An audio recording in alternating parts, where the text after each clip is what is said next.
Layo-layo ang biyahe natin ngayon, guys. Kaya more coffee muna tayo. Yung tutok sa ano, sa yan.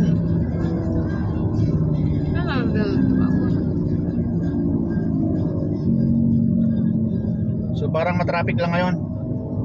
Yun dinala yung ano. Ah, Yun dinala kasi yung ano.